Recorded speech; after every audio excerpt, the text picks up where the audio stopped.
Hello and welcome to Dungeons & Dagoth, Turn 2. As I stated before, this is a vaguely D&D style story with Nerevar's friends as the main characters. Heroes, villains, or just passers-by, the story shall continue to unfold around you. Anyone who is part of our Patreon at the Nerevar's Friend tier will have a character added. If you want to choose your race, class, or specific name, you may leave it in a comment on a Patreon post or message us directly on Patreon. And so, without further delay, let's get back into it.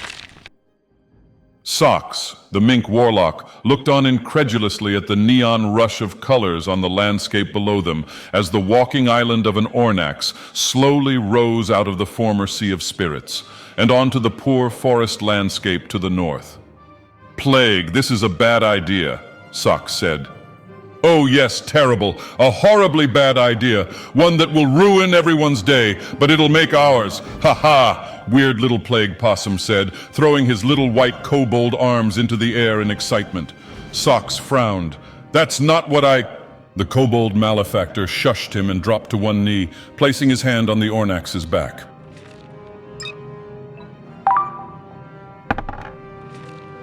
"Hear me, beast!" he shouted as he cast his tongue's spell. It granted the Ornax the ability to understand Plague if it couldn't already. "Turn west, charge the city of Kolporinth and lay waste to my enemies. Show those shitty guards who's boss now." Plague stood perfectly still, other hand clenched as he waited. Suddenly the Ornax rumbled as it slowly turned the wrong way.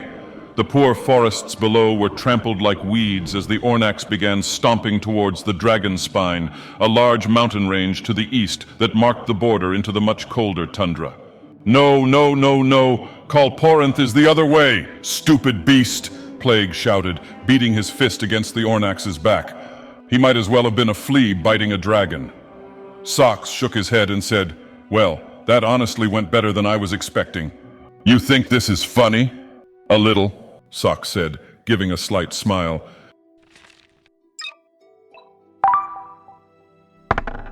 Just as Plague was about to throw another tantrum, CertifiedHyena rose from his nap with a sudden lunge to his feet, as though he were waking from a nightmare. "Plaggy!" he shouted. "Where's the orb?" His hyena eyes darting around as he turned left and right. The kobold screamed in anger and grabbed a loose rock, throwing it at the knoll.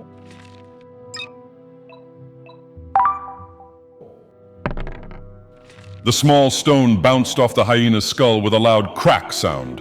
CertifiedHyena collapsed, unconscious again.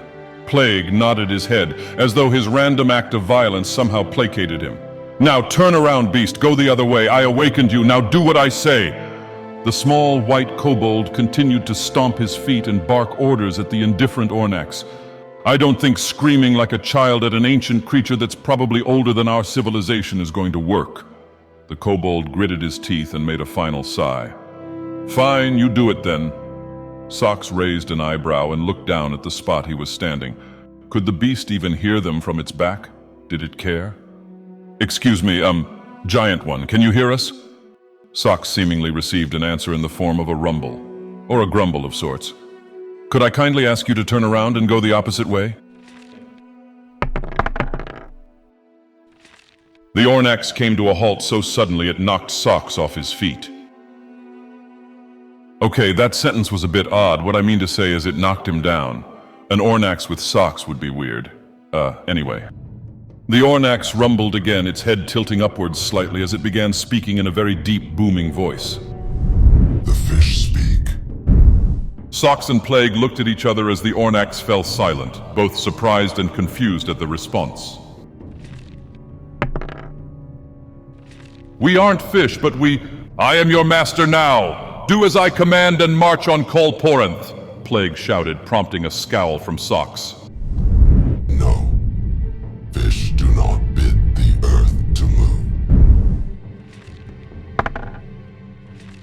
"We are not fish. Forgive my companion's zeal, we only ask for your help," Socks said, now sitting on his knees. It was eerily quiet as the Ornax stood still, Socks and Plague looking back and forth nervously. A sound began to break the silence as it edged closer to the group, the sound of steel plate boots stomping across the ground. This fucking hyena. The two turned to see a lizard folk wearing full steel plate armor, lacking a helmet, standing before them with his claws gripping his sheathed longsword. A little while ago, Feather&Scales grunted as he pulled himself up onto more stable footing. Luckily, the back of the beast was only mostly curved, so he could stand somewhat easily. He made a quick look about and decided the head was his destination. It took some time to cross from the front leg he had climbed, but soon he heard a voice. "We only ask for your help," the figure said. Feather&Scales came to a halt, his boots stomping on the ground as he rested his hand on the hilt of his blade. "Are you stranded?" the lizard folk asked, eyeing the kobold and Mink cautiously. Both figures glanced at each other and the Mink stood, sighing. "Yes, you could say that," Sock said, furrowing his brow. "It seems our day just keeps getting more complicated." Feather&Scales nodded and relaxed a bit, turning his attention to the Ornax itself. He knelt down and placed his hand on the back of the creature and 2 fingers of his free hand on his forehead, making an attempt to sense the intent of the creature. Was it a being of evil as he thought? Or did he misunderstand it? He closed his eyes and concentrated on the sensation. He felt nothing. No ringing in his ears, no tingling in the back of his mind. Nothing. The beast cared not for the destruction it caused. Strange, he thought. He broadened his focus and felt something, a maliciousness, an evil of some significance. He was too late, however, in assessing its source.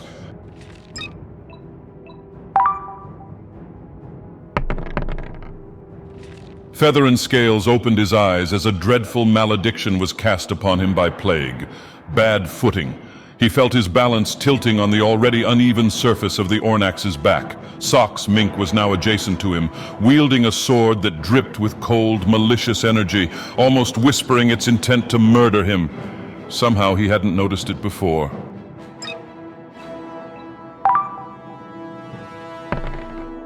Feather&Scales, surprised and off balance, can only watch as Socks, the Mink warlock, unleashes a psionic blast, hurtling towards him at point-blank range. He takes the full force of the blast to his entire body. The heavily armored lizard paladin was knocked back, falling prone onto the beast's back some 30 feet away. He was now on a much steeper slope, promptly sliding off the side and falling surely toward his demise. I just want to say, I planned for CertifiedHyena to wake up and ambush Feather&Scales at some point during this interaction, perhaps feigning sleep or waking up at the opportune time.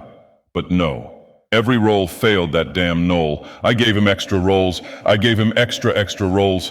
Then here Socks comes and rolls a nat 20 and just blasts him right off the side like it was nothing. Damn knoll's in a coma. A noloma. Certifiably asleep, that's for damn sure. Anyway, moving on to the next group. "Thomas!" shouted the brother, Thomas Vuong. Just as the rumbling of the ground had stopped, the ground split and a crag opened beneath the group of 6. They all grabbed one another and reached for the ledges, but Thomas's brother had been the first to slip and tumble down into the darkness. The group had already managed to grapple their way to safety, but Thomas Vuong sat leaned on the edge, staring into the void. "We have to go down there." The group all looked at one another and Dr. Popcorn Chickan spoke up. "We don't even know what just happened. If that was an earthquake, it could happen again from an aftershock. We can't even see the bottom. Imagine falling rocks or that entire hole closing up on us," the yellow-scaled kobold exclaimed. "That is a good point," Connor Runda said, considering their options. Thomas Vuong gritted his teeth and shouted, "I don't care, I'm going down there." Connor and YourlocalFoundationAgent started after him, but Otter got there first, looking up at Thomas, whom stopped in his tracks. "Thomas, hold on," Connor said. "That hole might intersect with the Goblin Cave. If so, there may be a safer way down there. What if we send Mao into the cave first to scout, and we can make a plan from there? We'll have to clear the rubble to get in, but it's less likely to endanger the rest of the group." Thomas stared at the hole for a long moment, then looked down to Otter, who made a trill noise, tilting his head.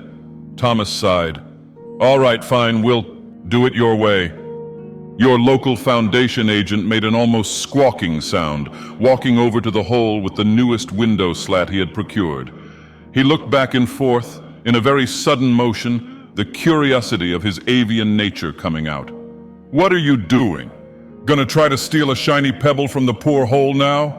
Dr. Popcorn Chicken asked sarcastically. Without a reply, your local Foundation agent, in a sudden motion, casted light upon the window slat, causing it to glow, and threw it into the crag.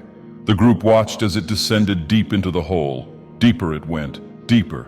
It had to have fallen for at least 3 minutes straight until the darkness enveloped it entirely. If it hit the bottom, it never made a sound any of them could hear. Your local Foundation agent squawked, "Yup, he's dead," in a sudden, almost comical way. Thomas scowled and moved toward the Kenku cleric, starting at him as though he were going to attack him. Despite his size, the kobold chef stepped between them and managed to stop the fight before it began. Hey, you know that's just the way he talks. He didn't mean anything by it," Dr. Popcorn Chicken said. Runda sighed. "Still, I'm sorry, Thomas, but I'm not sure he's wrong. Either way, let's stick to the plan. It's obvious we can't go leaping down that hole." Thomas Vuong hung his head but nodded. Otter scurried over to the ruined supper and grabbed out a morsel of meat that seemed relatively clean, eating it quickly before scurrying off towards the cave entrance. The rest of the group followed after at their own pace.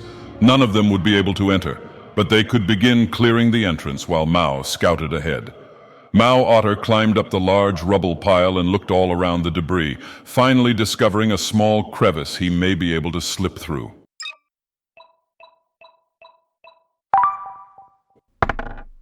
Mao's small body easily slipped between the rocks and into the crevice.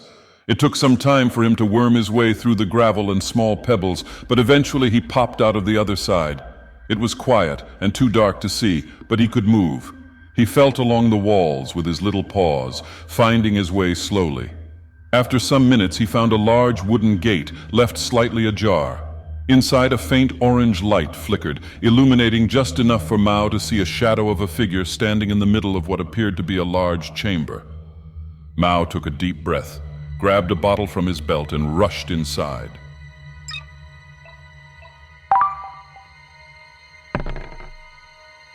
Mao tossed the bottle as hard as he could at the figure's head. Unable to tell if it was facing toward or away from him, he readied his weapon for retaliation, but it never came.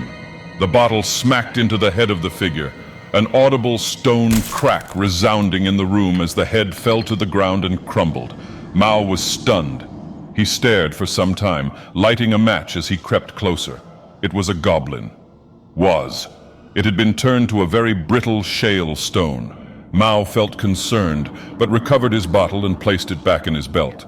There was a passage at the far end of the room, and a small, almost burned-out campfire near the wall. The passage had no door. He scurried down the passage, descending a very rough stone stairway, dim torches lining the walls. Back up above, the group had cleared just enough debris for them to squeeze in. "All right," Runda said, raising his hand to summon forth his imp familiar. "Mao's taking longer than I expected. Go find him and bring him back to the entrance," he commanded.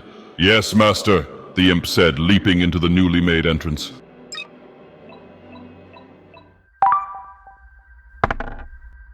The small otter rushed into a dark room and slipped along the edge of the wall, halting to look for movement or sound in the darkness. There was none. He lit another match. They weren't bright flames, to be sure, but in the pitch black of the room it might as well have been a beacon in the night. He realized quickly he was surrounded by statues. He froze for a moment, then steadily walked the edge of the room in a circle, feeling the wall as he went. 22. He counted 22 statues in this long, oval-shaped room that had a squarish bit jutting outwards on one side. By his count, there were 3 passageways out of this room, as well as a couple holes large enough for him or a small goblin to slip through. It was unlikely the basilisk was still in this room. He'd have likely been eaten or made into a fine paleontology artifact by now. Mao steeled himself and picked a passage at random. He wasn't sure if he was rooting for the goblins or the basilisk. At least the goblins were less likely to catch him.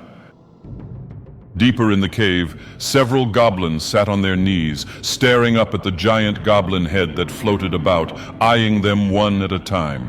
The head spoke to them again. "Do you not understand me? Kill the basilisk and bring me the crystals in its gut," the voice boomed. The goblins all scrambled, some of them tripping as they rushed out of the room, weapons in hand. The illusory goblin head gritted its teeth and faded away, leaving a wooden totem in its place. The totem was carved in the shape of 3 goblin heads, each with a wacky expression. In a room hidden just behind the audience chamber, Muatra 36 sighed to himself. He was just beginning to turn gray, his mostly black hair coming just down to his shoulders. He sat down his staff on a table and walked away, grumbling to himself. Stupid goblins. You'd think with all the crap they bring me, I'd have manipulated a dragon or some kobolds, he said to himself. Muatra 36 looked over at the 3 large bags in the corner near his bed. He had spent months in this cave, manipulating the ever-growing goblin menace into bringing him magical gems to enhance his spells. Except they had only ever brought him one of the gems he was looking for, and that was a complete accident. The bags he had were filled with a king's ransom of priceless gems, rubies, sapphires, and emeralds, diamonds of ridiculous purity the goblins had stolen by overwhelming caravans with sheer numbers. Their numbers had dwindled from these raids, but at one time there were well over 300 goblins infesting the local area. Now there were closer to 100. He had tricked them into luring the basilisk here, but the goblins were proving useless in killing it. Basilisk's stomach would often turn undigestible food into stones or gems, some of which were useful in a magical sense.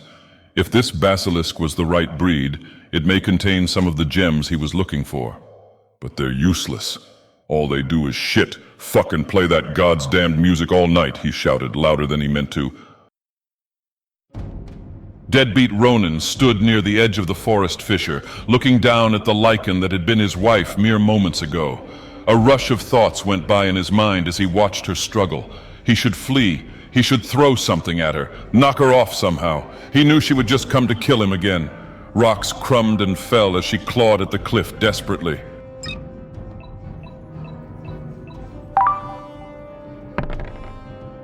The werewolf made a quick, sudden lunge to escape. Just as her claws grasped the top of the ledge, the lip of the fissure broke free beneath her weight, and she began to fall. She whined. A greenish hand extended and grabbed her by the forearm. He grunted as she dug her claws into his arm. He could see a desperate plea in those normally vicious red eyes. Lichen or not, Deadbeat Ronin couldn't kill his own wife. With the natural strength lent to orcs by their own blood, he lifted her with great power. He practically swung her over top of him and tossed her a good 10 feet behind her, the werewolf sliding as it landed on its side. He took a few breaths and strolled over to the lichen as if no longer afraid. Strangely, he wasn't. That was his second mistake today. The werewolf ignored him for a moment as it licked its paws, slightly bloodied by sharp rocks that had cut from the cliffside. Deadbeat Ronin reached his hand out. Gods only know what possessed such foolishness for Ronin to try to pet the werewolf, but he immediately realized the stupidity of it when it leaped back and snarled at him. Moments later it felt as though we had gone back in time, as once again, and as many times before, Ronin was rushing, running, sliding, evading every attack as he was being chased by the werewolf. Stupid, stupid, stupid. Why did I do that? Gosh darned fool, he shouted as he ran. Saved a werewolf, my ma is rolling over in her grave. The forest was thick here, so Ronin rushed between 2 trees that grew closer together. The werewolf lunged after him, became stuck momentarily. He slid to a halt and turned, feeling a sudden burst of adrenaline. He began at the run again, in a different direction. He had noticed the aftershocks of the supposed earthquake, but they seemed strange. It felt almost as though they were very long, slow footsteps. Just as that thought occurred to him, another aftershock shook the ground. It was short, but nearly as powerful as the original quake. He stumbled a bit and felt a jolt of pain against his back as the lichen slashed through his tunic. He turned around, his wife facing him down. Her red eyes glared at him as she slowly crept towards him. He began to back away. Fool, he cursed at himself. The werewolf crouched into a pouncing stance and lunged. Ronin couldn't escape the attack, and he knew it. He closed his eyes and... nothing. He was fine. He heard a loud, almost metallic thud and a grunt. Ronin opened his eyes, lowering his hands and staring at the pile of 2 bodies before him. The werewolf had leapt at him. It was closer, yet now a lizard folk in full plate armor laid over top of the wolf. The lichen whined as her eyes closed. She had passed out. The lizard folk groaned but didn't move. Slowly the wolf began to shrink, its fur, claws, extended limbs all receding until only a naked orc woman laid beneath the armored paladin. Ronin looked up as if to see where the paladin had come from. The forest was so thick here he couldn't see the sky for the tree canopies anywhere else. But now there was a clear hole through the canopy where the lizard folk must have somehow fallen. Through it he could glimpse some terribly large thing moving across the sky. The ground shook with another step. Ronin let out a breath he didn't know he'd been holding and looked down at the two others. Strangely, he felt a bit annoyed at the lizard folk for laying on his bare wife, so he went to work pulling them apart. What a day he just had. LeemoExtreemo and Nick Kordelewski simply sat and watched as the colossal creature that had risen from the depths of the Sea of Spirits slowly walked across the landscape. While they were on the far side from it, they could still feel a faint, delayed tremor with every step. Nick Kordelewski turned to ask LeemoExtreemo another question. Before he could get the words out, however, they both heard a loud yell, like a battle cry behind them.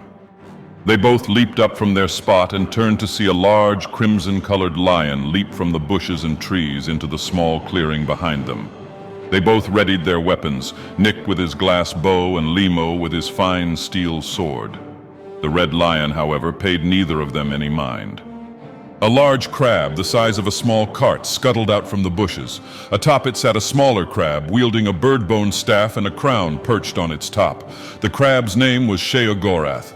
"Whoa-ho! Here, kitty! Let's see how you handle a crab knife fight! On guard!" the crab shouted, an otherworldly echo to its voice. Suddenly a dozen other crabs, half the size of the larger one, appeared all around the lion. Each of the crabs was either gray or brown, all wielding blades of varying lengths in their claws.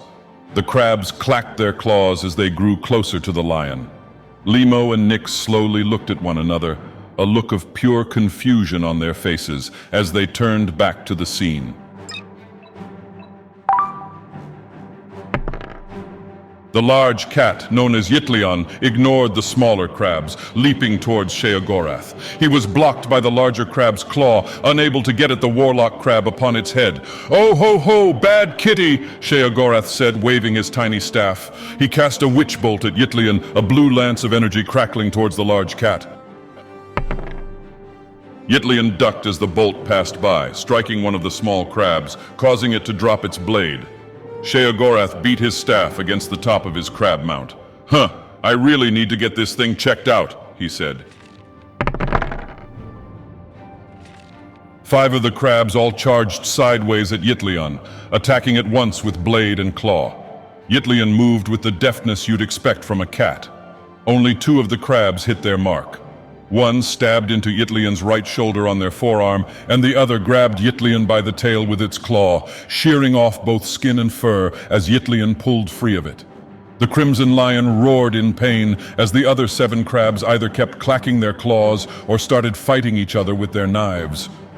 Yttlion's form began to change as he grew larger, eyes turning from a piercing yellow into a fiery red. His torso and legs grew thicker, strange scaled plates growing across the vital parts of his legs and torso. He had a scaled spine and tail, with another plate growing from the tip of his nose up in a V across his skull. The black scales grew where fur used to be, and looked almost like armor in his now dark gray fur. He was 2 heads taller, and one could say that he looked almost fat now with the girth he had gained. Sheogorath, of course, made comment. "Looks like Kitty had one too many treats. We're gonna have to work that off of you. Oh yes." The tiny crab pointed its staff directly at Yttlion and whispered an antagonized spell at them in his otherworldly voice. Yttlion let out a cat-like shriek of terror as a psychic wave tore through their mind, causing them to wildly attack one of the crabs. He leapt at one of 2 that were knife-fighting each other, subsequently landing on both of them and crushing them dead underneath.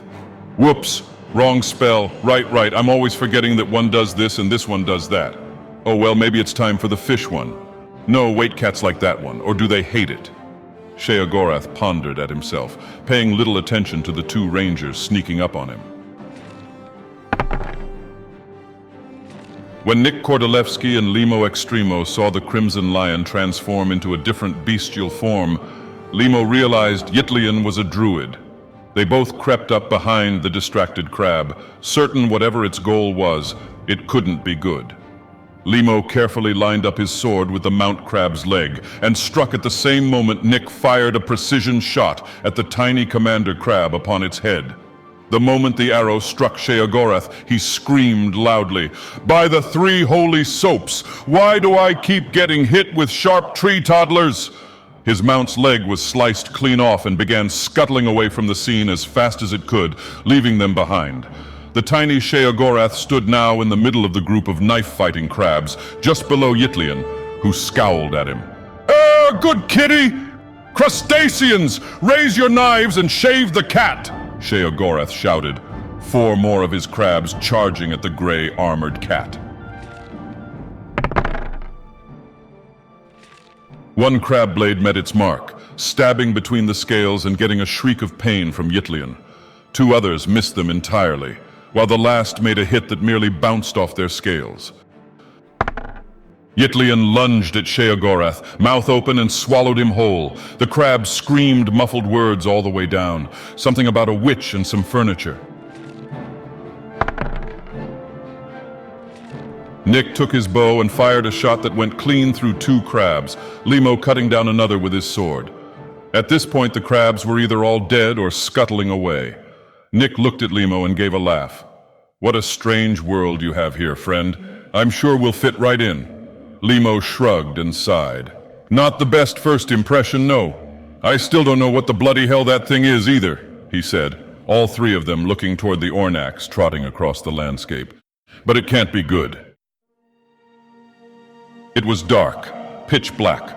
The only sound was the occasional falling dust or creaking of wood. Aladayle groaned, raising up from the ground slowly. A few planks of wood fell off of her back and clattered against the stone floor. She was sore all over and shaking from the trauma of a fall. She could see fine, despite the lack of light. Unlike most races, elves found darkness to be of little consequence, though it was so dark that everything she saw was dim and gray. Her neck made a satisfying pop as she stretched, standing up. Around her was the remains of the shipwreck. Only about a quarter of the ship actually seemed to be here, though. She scanned the room for any other survivors. She saw no other bodies at first, until she saw what she thought was a tail laying out from a pile of rubble. She sighed and calmly walked over to the rubble pile. She kneeled, gently poking at the scaly tail on the ground. Coda burst from the pile of wood and stone with a sudden surge of strength, screaming at the top of his lungs. "Don't eat me! I'm not tasty! I taste like a moldy rat! Leave me alone!" He stopped at the sight of Aladayle and stared awkwardly in silence as the echo of his voice faded. She couldn't see the color of his scales in this light, but she could swear he was turning red. Where are we?" Coda said, seemingly unhurt. Aladayle shook her head and looked around to see if anyone or anything had heard his outburst. After a few moments, Pala began walking around the room in search of a way out. Coda followed. Somehow the ground had shifted in such a way during whatever happened, that this part of the ship had ended up in an enclosed room. Pala could see no exit at first glance. That wasn't good. "Pala, are you still mad at me about the drum, or—" "Wait, my drum!" the kobold shouted, rushing back to the ruined ship rubble. He began digging through piles of planks and stone, searching frantically. "Are you intent on actually getting eaten by something? Or is making noise the only thing you know how to do?" Pala said condescendingly.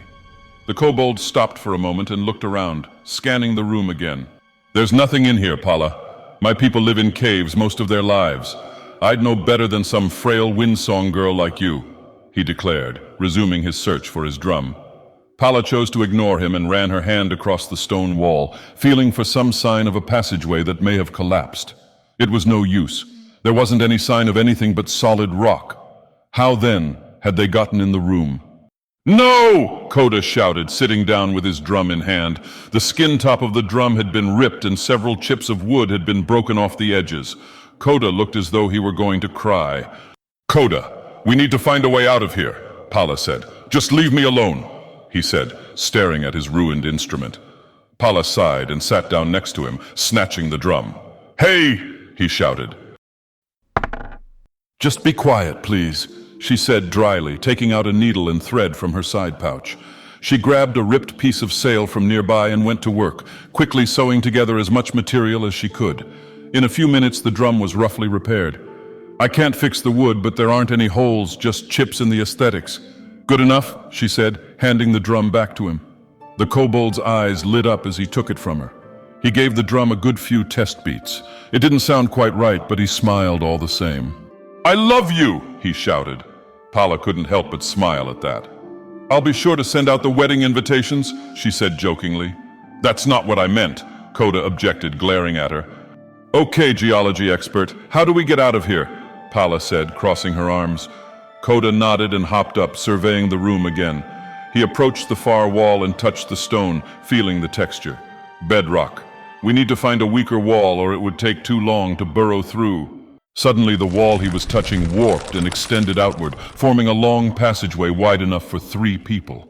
"Whoa!" Coda exclaimed, backing away from where the wall stood a moment ago. "Good job, Coda. How did you do that?" Pala looked at him curiously. I guess I'm good with my hands?" He shrugged, walking into the passage casually. "I take it you didn't do that then?" Coda didn't answer, walking along. The passageway was rough along the edges.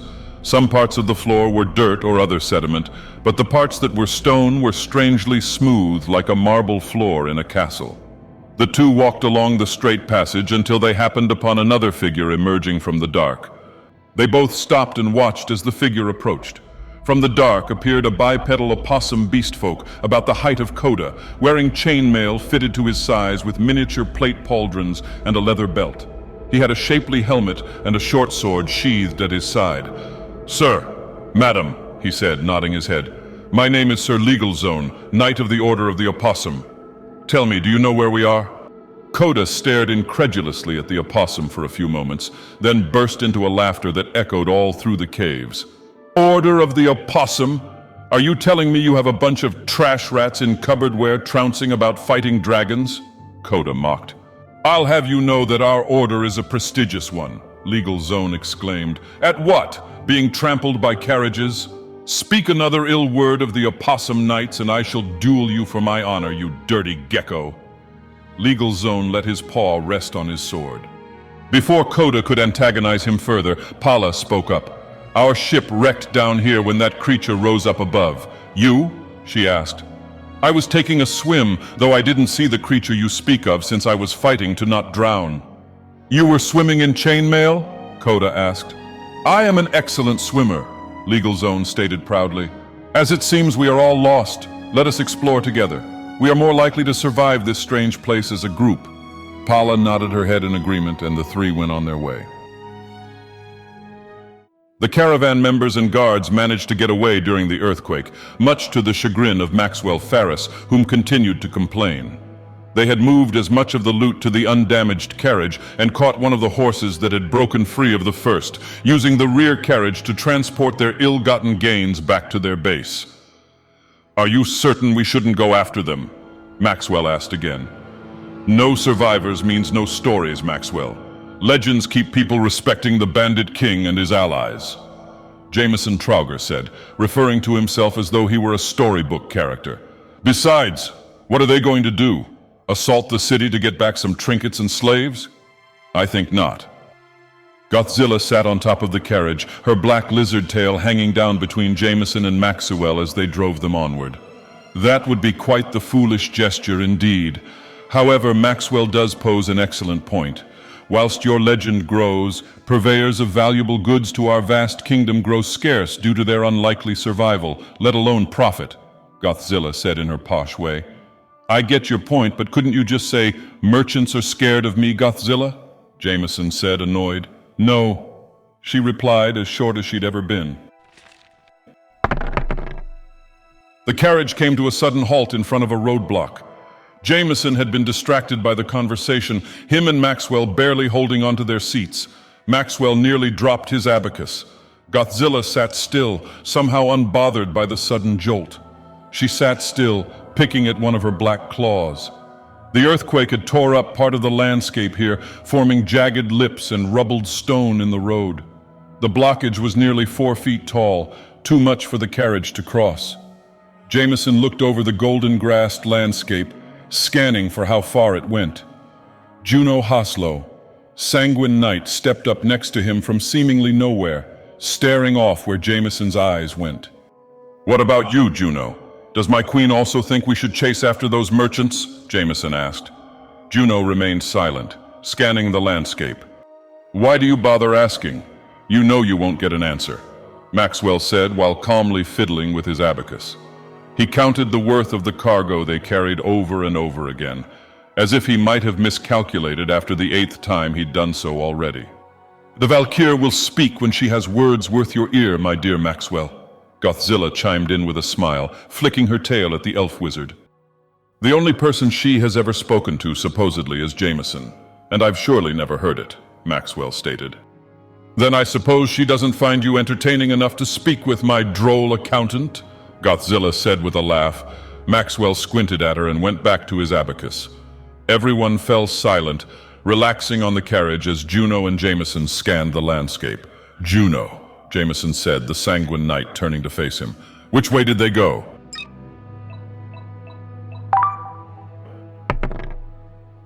Juno raised their sword and pointed eastward, parallel to the lip that blocked their current path. Somehow Juno just knew these things. Perhaps she was lucky, or perhaps it was part of her strange blood magics. Jameson looked in that direction. He only saw the golden grasses stretching in the distance, but Juno looked on almost as if they could actually see the target in question. Jameson nodded his head and raised his voice. "All right, we're going east around this stone lip. If we run into them, I'll take your advice and we'll cut them down. If not, then I guess their meat lives to cower and flee another day. Either way, when we get back home, we celebrate." And with that, Jameson cracked the reins, turning the carriage and heading east across the glowing golden fields. Artyom Savelli took a few deep breaths and peered around the corner of the abandoned alleyway. He knew the back streets by heart at this point, always making deals and meetings where no one could see. Now they proved a useful escape from the chaos in the streets.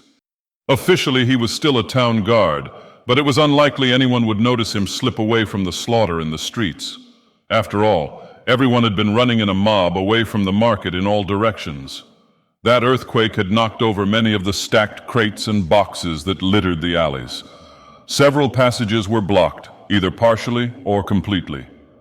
Merchants often dumped unwanted cargo they couldn't sell wherever they pleased. No one stopped them in the free city of Amnestral. Artyom walked calmly through the alley, hearing the occasional scream in the distance. Fighting scoundrels or those whom owed him money was one thing, but he wasn't about to get killed by some supernaturally powered lunatic. He stepped past a homeless bum wearing only rags, his hair a patchy gray-white. The man's face was lying in a puddle, blowing bubbles in the liquid as he snored against the cold, bare pavement. It was a truly pitiful sight. Artyom wanted to avoid that life for himself. It was as good as being dead to him. Those screams are getting louder, he thought. A loud crash of metal against wood and stone broke his focus as Thomas von Bauer, the flayed martyr, that very same dark paladin that threatened the market square, burst through a tall pile of crates. Time froze as Artyom stared down the rushing force of evil moving towards him. "Move!" his mind screamed. Artyom slid up against the wall as the paladin's heavy boots crushed against the cobbled stones, moving faster than Artyom had ever seen a man in heavy plate move. Behind him followed some dozen or so guards in a mishmash of different types and colors of armor. None of them had noticed Artyom squeezed up against the brick wall. He was now staring down the sleeping bum, whom was now wide awake, flat up against the opposite wall. A moment later, the bum broke out into a sprint, running out of the alleyway. Artyom let out a breath and felt as though he had been flat as a sheet of paper a moment before. Ian Ramirez came running into the alley alone, seemingly chasing the legion of guards after the paladin. He stopped when he saw Artyom and scowled. "You!" he shouted, gritting his teeth. Ian grabbed Artyom by the collar of his shirt with his big dwarven arms and dragged him down to eye level, practically spitting in his face as he shouted, "You think you can try to have me killed over some extortion racket you try to pull on me every month? Well, think again. I don't know who you got to send that death machine into the market, but He was cut off by the voice of a kobold shaddy club. "Ian, it wasn't him," he said with a raspy voice. Ian Ramirez looked down at the kobold, relaxing slightly. Next to him stood Silentrid Panda, looking at the three in confusion. "And how do you know that, lad?" "The panda told me," he stated. All three of them looked down at Silentrid Panda. The beast folk nodded in agreement. The talking Grimblade at Shaddy Club's side began speaking in his usual brusque tone.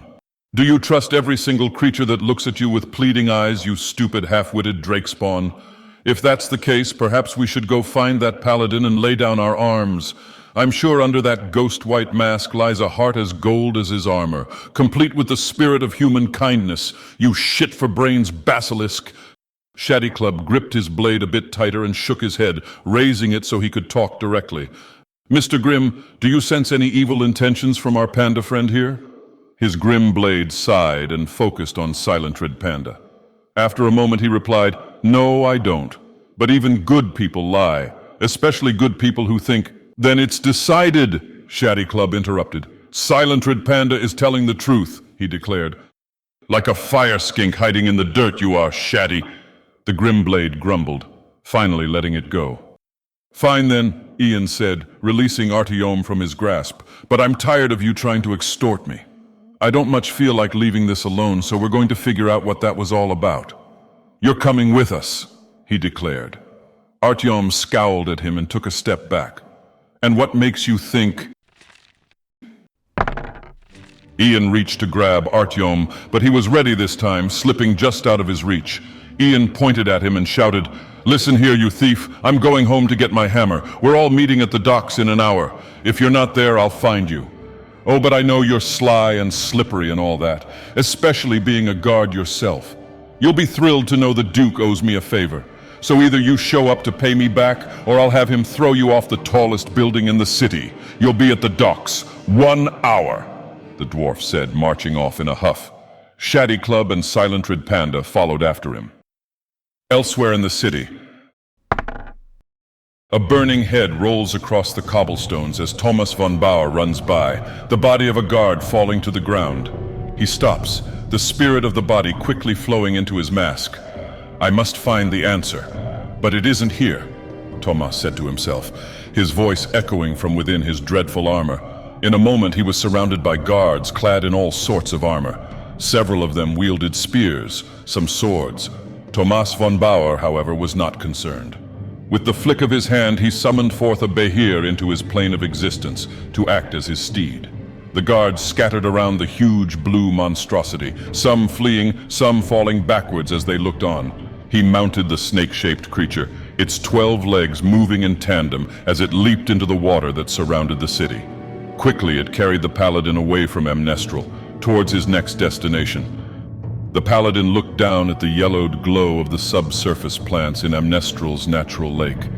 "I must find a way to break the barriers on the conduits," he thought to himself again. He knew that once he obtained this knowledge, the slaughter he caused would be far greater than these petty battles he fought. "An order of Opossum Knights?" Fiabrand laughed, holding her hand to her mouth. Opossum supremacist hissed beneath the group as he flew. They were high above the ground, the giant flying opossum making his way towards the colossal ornax that had risen from the Sea of Spirits. The opossum was large enough to easily accommodate the group upon his back, though it did slow his flight somewhat. "Yes, apparently there are a good few of them. It's why I recruited him," Michigan Hoplite said. "He's the only one of them I know that has an ability like this, though." Opossum supremacist hissed quietly. To him it was more of a curse than an ability he could control. Typically when he transformed it was by accident. He had even done it once by way of a sneeze. The innkeeper never forgave him for that. "Well, maybe I should meet this order of opossum then. They sound like they could actually be a decent struggle for me for once," Fia stated, smiling as she looked toward Opossum's head. "Oh yeah? Are you talking about fighting them or fucking them, Fia?" Hayden, no last name, said. Who can say? Perhaps if they lack one way, the other may suffice.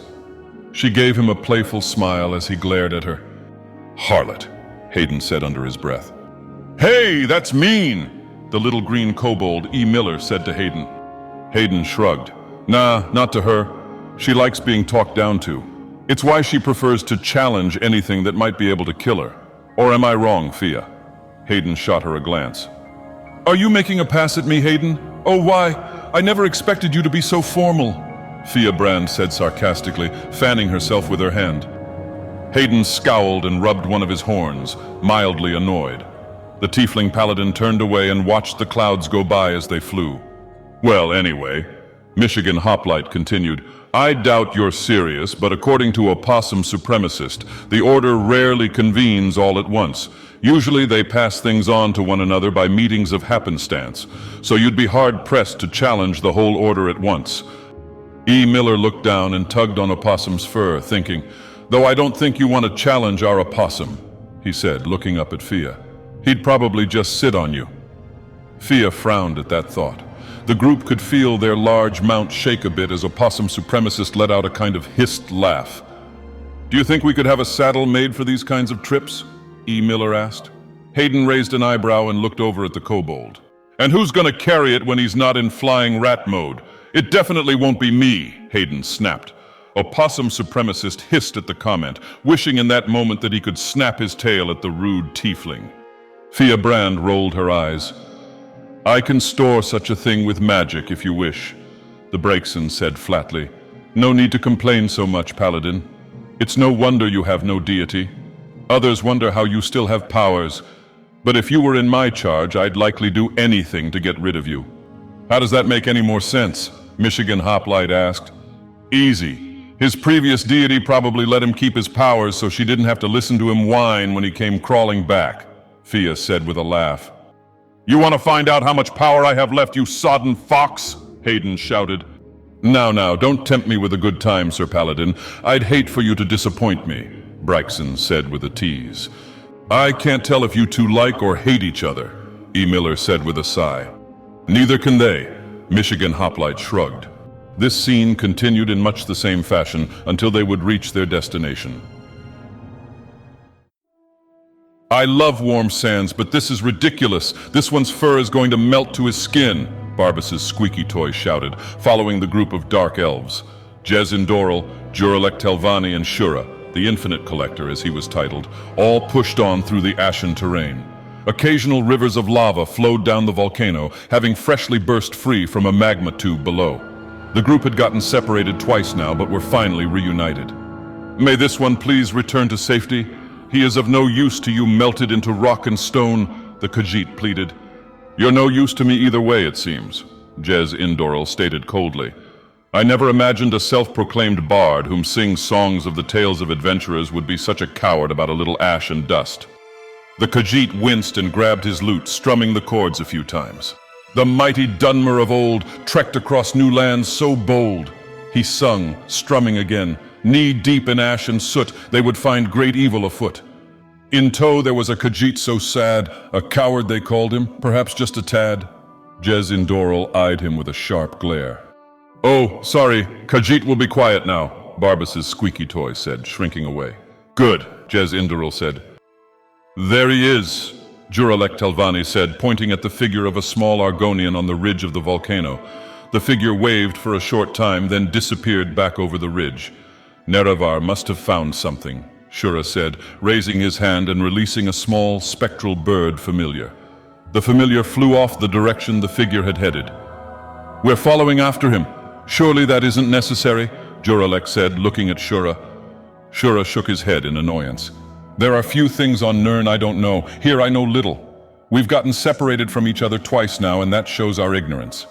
I don't like it. Fair point, Juralek said, giving in. While the landscape near their city of arrival was thick with glowing plants and brush, the area around the ashlands were not. Few were the red bulbs of glowing light that dotted the volcano. Most of the light in this area was produced by streams of hot lava that flowed down the land. This produced an unusual darkness between the flows, where creatures could lurk unseen beneath the eclipsed sun. "I wonder if there are vampires in this plane," Juralek said idly. Barbas's squeaky toy hissed. "This would be quite the paradise for those blood-sucking creatures. This one hopes we do not encounter them." "A simple sunburst would likely kill any vampires born of this plane," Shura stated. "Most vampires have briefly come into contact with sunlight at least once and know to stay away from it. If we encounter one and it gets close enough, it could be easily ambushed with such a spell." As they spoke, a brief hint of light appeared through cracks in the ground in front of them. "Back!" Juralek yelled to the group as they stepped away.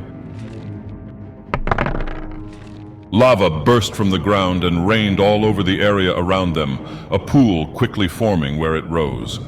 Juralek Telvanni rose a ward to deflect the magma droplets, while Shura concentrated his omnimancy on the ground.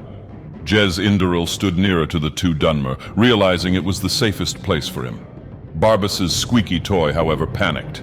He backed away quickly from the source of the magma, stepping just outside of the magical ward. A hissing sound could be heard as droplets of magma struck his tail and back, causing him to screech in pain. Quickly he scurried back underneath of the ward, trying desperately to pull off the burning fur. "Stupid cat!" Jezz barked, slapping the fire out of the Khajiit's back. The lava had pooled quickly and was flowing unfortunately towards the group. Juralek glanced over at Shura. "My ward won't stop that for long," he said. "It doesn't need to," Shura said calmly, his glowing hands bursting forth with a force that reshaped a path over the instantly cooled magma. "Come, the pressure will eventually burst again. Let us move." The group traveled for some time still, until they reached the top of the ridge, looking down upon a grand temple on the other side, half sunk into ash and rock. A river of lava appeared to flow down the volcano, meeting the back of the temple and flowing along carved inlets, creating a ring of fire, the shadowed temple rising up from the center. "By the twin moons!" Barbas's squeaky toy exclaimed, staring at the sight in surprise. "You could say that again," Jezz Indoril said. Shura's scout bird flew from the top of the temple back to Shura, disappearing into his hand. Nerevar went inside. "We're to follow." "I thought we were trying to find allies, not explore dusty old ruins, impressive as they may be," Jezz said, crossing his arms. "Our mission, as stated by the great Lord Dagoth himself, is to ease our burden in this land. If this temple contains some great artifact of value, it may provide a means of trade or diplomacy to that effect. I doubt the great kingdoms of this land will do more than shrug in indifference if we approach them empty-handed," Shura stated. "And," Juralek interjected, "they might even see us as weak and attempt to attack us. Who can resist going to war with a small, unproven people? Slaves are a valuable commodity in Morrowind. I doubt it would be any different here." And so the group began to trek down the ridge towards the sunken temple of ash and stone. Lagging behind, Barbas's squeaky toy stared at the eclipsed sun in the sky, blocked out by this realm's moon. His eyes gravitated down to the temples, encircled by fiery magma. "They are twin moons," he whispered to himself. And so that's the end of our second Dungeons and Dagoth. Apologies for the lateness of the video, as Nerevar apparently didn't feel like it any time I asked how the video was coming along. It's really not hard to tell you're just in there playing video games and watching porn all day, Nerevar. I guess don't be too surprised if the next one is a bit late too when I finally just throw his computer into Red Mountain's magma chamber. Either way, Nerevar wants to skip this month's Dungeons and Dagoth in favor of a spooky season-themed Dagoth duration, where I read off some spooky campfire stories or something. Regardless, there are 3 polls up on the Patreon for you, Nerevar's friends, to vote on for the next Dungeons and Dagoth. I hope you enjoyed this wacky adventure. Thank you all for your support. I hope you have a wonderful night. Oh, right. And before I forget, thank you to Nerevar's newest friends, the King's Silliest Welshman, Smoking Crow, and Gadget Man. You're sure to be included in the next Dungeons and Dagoth.